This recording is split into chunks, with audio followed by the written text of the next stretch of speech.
So super excited that you were kind enough to meet us today and to talk about your family's history and Fox Haven Square, your project. It's super exciting. So I want to introduce everyone to you, Pat Greco of the Greco family, who have lived in St. Charles almost your entire life, it sounds like, Pretty right? much, yep. And then you have a very rich family history, and I'd love to hear a little bit about how your family arrived in St. Charles. Yeah. We've been here in St. Charles for, God, probably 25 years now. I think we all moved out here like in the late 90s. And so kind of the American dream story. My grandfather emigrated here in 59 and came here with his dad and his siblings and their whole family. But his dad died right when they got here. Died like 40-something years old, skin cancer. Oh. And so they kind of had it pretty rough from like 1960 to probably like the mid 80s, early 80s. That's kind of when my grandfather started to kind of hit his niche. They worked a lot of jobs, lived very poorly in Chicago, and then kind of hit his niche selling his mother's Italian sausage recipe around Chicago. Love it. That ended up becoming Greco and Sons. Okay. Which you probably see the red trucks around. Oh yeah. We do, like, this is a big cut for the Francesca's group is a big cut. I was glad when you said that this was this. Scott's a good friend of ours, longtime customer. So we started in food distribution in 1990. In the late 90s, we started this company, Cheese Merchants, which is a hard Italian cheese manufacturing business. We no longer actually own Greco and Sons, but but we kept the cheese side. We're still investing in cheese. We have plants in Wisconsin, New Jersey, and Illinois now. It's become a pretty big family business. And Greco and Sons is still part of it's our biggest family employer still. Most of our family still works there. That's so cool. Even though we don't own it anymore, but we sold that company to Cisco, which is the biggest food service distribution company in the world. Wow. Based in Houston. And then how we kind of like, why we're sitting here talking about like commercial real estate and stuff is in the early 2000s, when the company started to become more successful, my dad and my grandfather they would build retail strip centers. Okay. So we have little retail malls all over Chicago, Naperville, Addison, South Elgin, Yorkville, where else? I said Addison already. Lamont, Chicago. So they said, hey, what do we do with this cash flow? And all the rich people, they have real estate. Let's start doing real estate.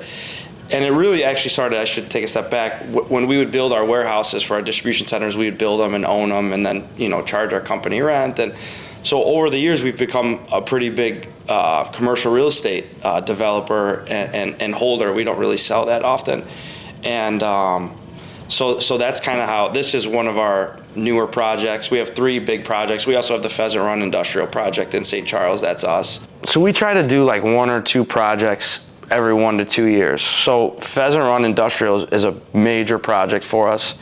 4 buildings, over 1 million square feet. Just a very, $120 million project, big project. So we have that going on. And then we have another industrial project in Bartlett, actually. It's a cold storage facility.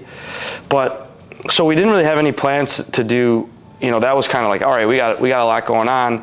But then we're actually outgrowing, I work in our family office, which kind of is where all the investments are. It's where we handle all the accounting for the family. Our family is 3 generations and everyone's partners. So your grandfather decided to move here from southern Italy, and what prompted him to come to America? Yeah, good question.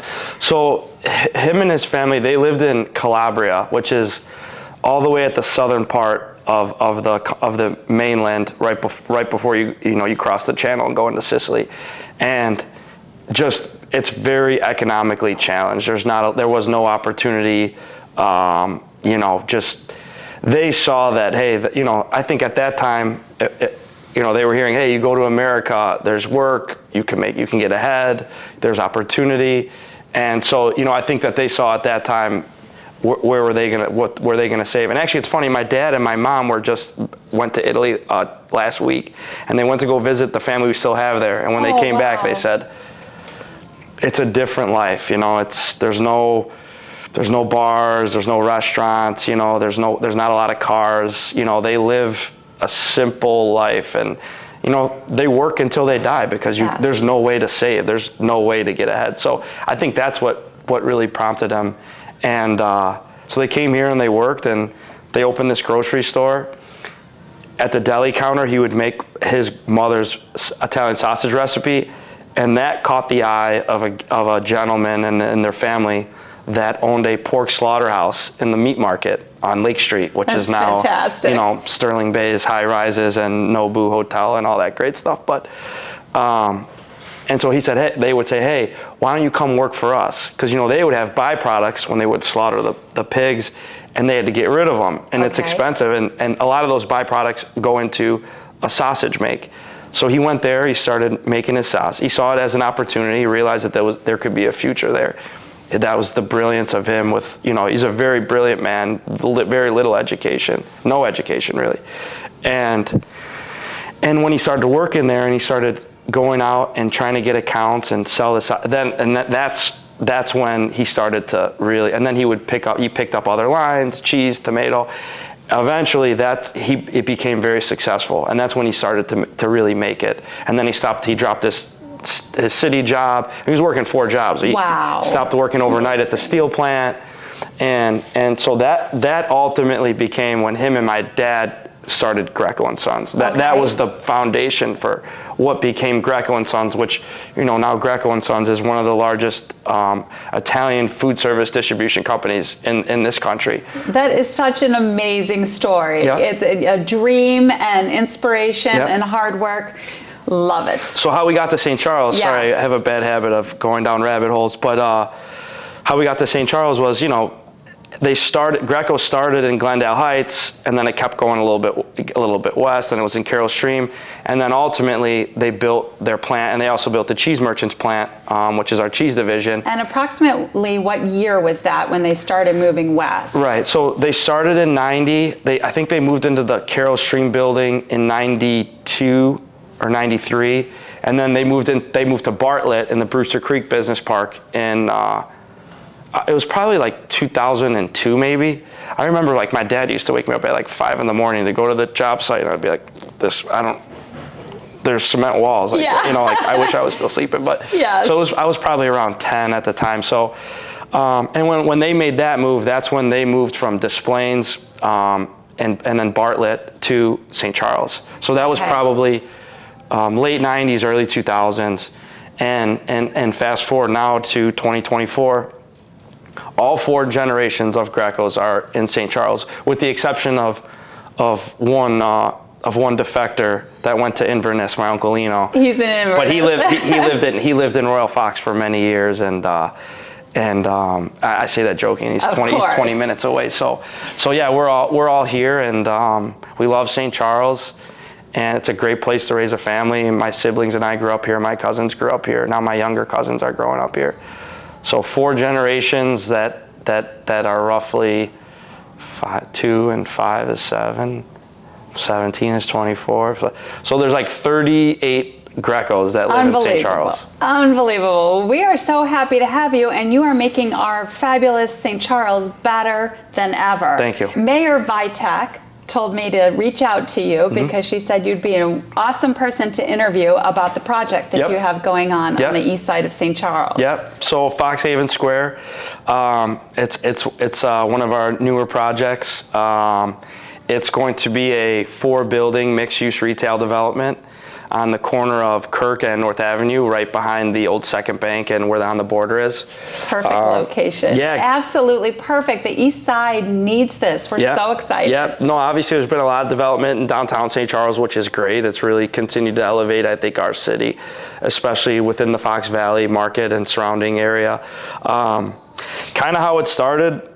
We were looking for an office space. Our family office, which is where I work, is where all of our family assets are held, and our accounting and our trust work and all that stuff. So we are currently within cheese merchants, which makes for an interesting visit for outsiders. They're like, I'm pretty sure I'm not at your family office because there's like a big cheese plant that I'm looking I love it. And we're like, no, that's how we roll, free rent, you know. But yes. so we were outgrowing our office, so we said we wanted to do something in St. Charles because we're a St. Charles family, and so our broker Steve Ostrowski found some land sites, one of which was this land site that we're talking about. And you know, when we took it to my daddy, who's my dad's, you know, my dad is involved in all of our food companies. He was the co-founder and CEO of Greco and Sons, but his real passion, he will tell you, is real estate. He's been a part of building our real estate department from day one with my grandfather, and they've done quite a lot. We probably have 3 million square feet of commercial real estate across the Midwest and the East Coast and Florida. So when we brought it to him, he said, I love it. I know what I want to do here. Forget about the office, or we can make it part of it. I said, all right, what are you thinking? And he's like, I want to create an open air, piazza style entertainment dining destination right here on the east side. This is a main thoroughfare. We have the contacts through Greco and Sons where we could anchor these with you know, high quality tenants that will, what we say, bring an experience, not just a mom and pop. These are operators that bring an experience that draw from far, not just right down the street. So we got to work right away. We got it under contract with Sterling. Great seller, great organization, great real estate team, and we also ended up buying the Jewel in the existing retail center because they offered that up when we were getting the land under contract. And so it's going to be 4 buildings, roughly 70,000 square feet. Again, open air lifestyle concept, brand new Class A buildings. And I could get into some of the tenants that we've secured. Sure, we'd love to hear about it. And it's so great. You're so far along. The city's approved it. You are rocking and rolling. I love it. Yep, we're entitled. Good. We're going in for permits now. We've already submitted at least one building's plans. Final engineering should be done, and we should be moving dirt. The goal is to move dirt in October and deliver build the shells by April, May. Wow. And ideally, you know, especially with our early anchors, to have them opening come a year from now, Q4 of 25. It's amazing. It's going to be such a spectacular environment for St. Charles. I mean, I just love it. So yes, we'd love to hear about what restaurants and shops you have secured. That'd be fantastic. Yeah. So the premise, the draw was going to be, hey, let's get some of these great food and entertainment uses there. That'll be the draw, and from there we'll fill in. So one of the first leases we secured was with Brad Parker from Parker Hospitality, who is their main brand is Hampton Social, which we all know around here. It's, you know, big brand, great concept, great success. Not just here, but everywhere. Florida, Denver, they're on the East Coast, Phoenix. So we met with Brad. We said, hey, Brad, we got to have you there. You're a great visionary. You create these dynamic concepts, and you bring, and you drive traffic. Yes. And so we sat down with Brad, and Brad, with his vision and brilliance, was like, hey, I have an idea. And you guys are going to think I'm crazy, but let me know what you think. And I'm like, okay, go ahead.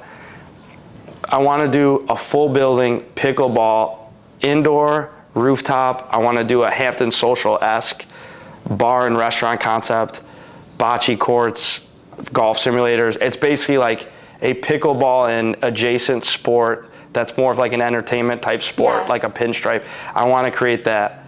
We loved it right off the bat. It was it's one of the main draws there. There's nothing like it anywhere close by. Right. I think the closest kind of concept like that might be Naperville or even like Villa Park. So we loved it. It's going to be it's going to be one of the main attractions. Again, they're taking the whole building.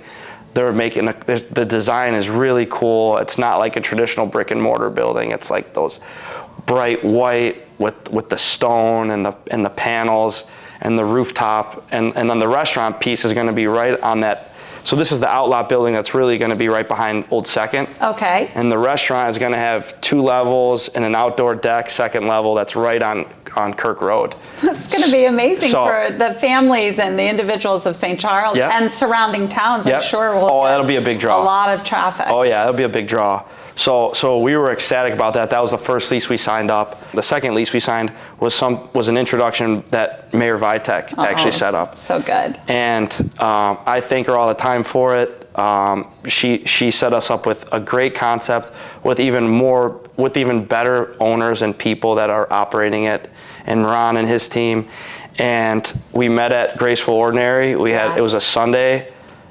I thought I wasn't going to make it. I tried to reschedule, and Laura's like, hey, there's a lot of people coming, and I'm not, like, we can't reschedule. So I told my wife, I'm not coming to dance. I'm not that upset about it. I didn't say that, but we met, and lo and behold, they're a great Mexican concept, some of the best Hispanic food that I've had. And they'll be taking a corner spot in building 1, 10-year lease. And we can't thank Mayor Vitek enough for making that introduction, and we think that they're going to be a big draw because their food is very, very, it's top notch. It's some of the best I've had. Everything from scratch. They make their own tortillas, ribeye steak, and the steak. I mean, so we have Taco Mucho coming. We have the Giamia Group is going to be doing their second Fire and Wine. Love it. We already know they have a great restaurant. Great restaurants. They're going to kind of, and for what I understand, in speaking to Brian, it's going to be Fire and Wine, and then they're going to add kind of their Giamia Napolitan pizzas. They're going to add their Ella's Sicilian or Roman style pizza, and kind of have this awesome modern Fire and Wine, which is a great concept out of Glen Ellen. It's real modern Italian, small plate, just fantastic. We think it'll be a big draw for the residents. And then the other concept we're working on a number of other ones, but the other one we have at least signed up is one of the co-founders of Big Onion Hospitality is going to be doing a American sports bar brewery concept called Simple EJ's. Their places downtown are like Fat Poor Hopsmith. It's not that group. It's one of the co-founders that's doing this on his own, and great operator. His name's Eric Bayless, a good friend of mine. Hit their track record and the concepts that they've created speak for themselves, and so we're really looking forward to it because we think, St. Charles on the east side, we definitely need one of those sports bars that you could go get a great meal, watch a game, and pick from one of 40 craft beers and all that. They're just so those are our anchors. These are some of the best food operators in Chicago and the northwest suburbs, and we're looking forward to creating that destination where people are going to say, we don't know where we want to eat, but we know we're going to Fox Haven Square because you can choose from. I mean, even if you didn't want to go to Brad's place to play pickle or hit their golf simulator, I mean, Hampton Social is like the rosé, the smash burger. I mean, all of their food is their lobster roll. I mean, they just have such a great menu, and so like you could just go there to eat and sit on the second story patio and overlook Kirk Road and North Avenue and have a drink on a Friday happy hour. And so my dad's vision was to create a destination, and I think we are. I think a lot of people are excited. It's never been done on the east side, but we're not, we think this is going to be a draw for not just St. Charles, but Fox Valley, West Chicago, Bartlett, right? South Elgin. Naperville, yeah. Oak Brook will be coming to us. I mean, it's really exciting, and we can meet our families there, we can meet our friends, and we can be active while we're doing it. For our team, we love to do like team outings and be active while we're doing it.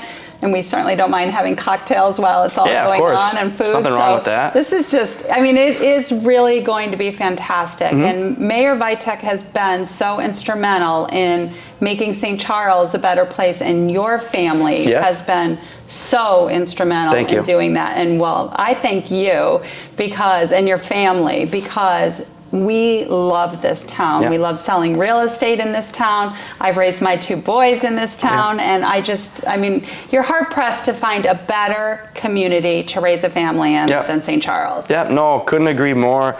The village is great to work with. They've been supportive of this project from day one. We're excited, and we want to do other things there too. You know, we want to do a holiday showing. We want to do lights. We want to do a St. Patrick's Day kind of. We were talking about, you know, kind of blocking off the courtyard and having all of our great restaurant operators do a St. Patty's Day. Kind of, you know, whatever, you get it, $20 you get in, all you can eat, all you can drink, and let them exhibit their food and their drinks. We want to do concerts in the summer. We're good friends with Ron Onesi and Arcata, so we've actually put on some concerts at Royal Fox and in Lake Geneva and stuff. So we want to do concerts in the summer. We want to do a Scarecrow Fest to offset the one off of First Street in downtown. We want to make it an interactive, open air kind of community center that's focused on entertainment, bringing a great entertainment and hospitality experience to the locals. Pat, what are you like the most excited about Fox Haven Square?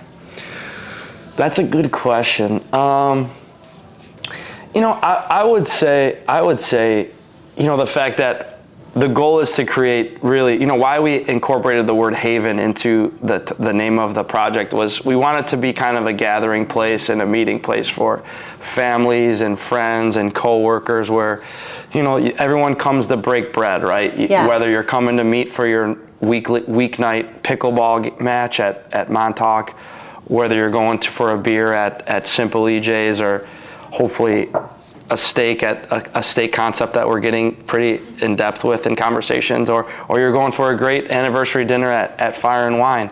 You know, we wanted to create something where the residents, you know, it's a place where it's a meeting place, it's a special place, it's a place where people create memories and reconnect with their friends or their family, or, you know, St. Charles East football game gets out, you know, a couple of the boys and their families go to celebrate the win. So we're looking forward to kind of creating that and on the east side where, you know, I think our village and our local developers have done a great job in downtown St. Charles, but we want to do that on the east side, and we want to draw from a lot of areas, and you complement that site with the Jewel and the existing retail there that have some core uses and great Jewel there, that great performing and feeds a lot of our families in St. Charles. So it's hard to pinpoint one thing, but I would say we're just really excited to bring that to the local residents and surrounding residents.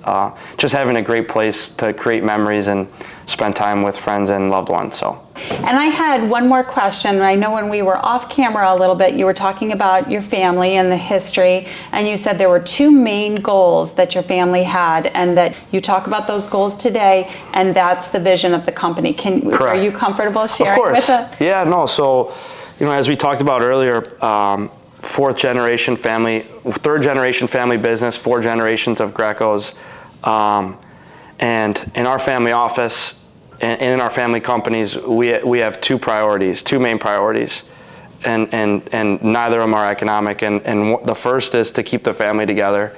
That's the most important thing to us. We preach it, you know, up and down, and it's the fabric of who we are, is we're family. And it kind of harkens back to the challenges that our family first went through when they came here, and the fact that they stuck together and they worked through it, and we're all now our generations are all the beneficiaries of that. So staying together as a family is our number one goal, and always will be. And then the second part, which is closely aligned to the first goal, is paying it forward to the next generation. So we don't sell assets, or if we do, we buy we pool it, and we keep building on it.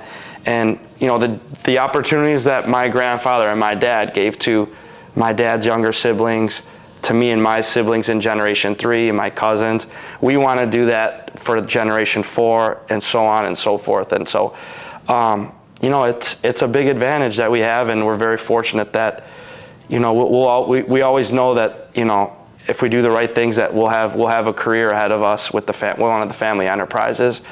And there's a huge value to that. School's not for everyone, and but we'll always be able to. Our family members will never have to worry about a job or putting food on their table, and that was the goal of my grandfather and my dad.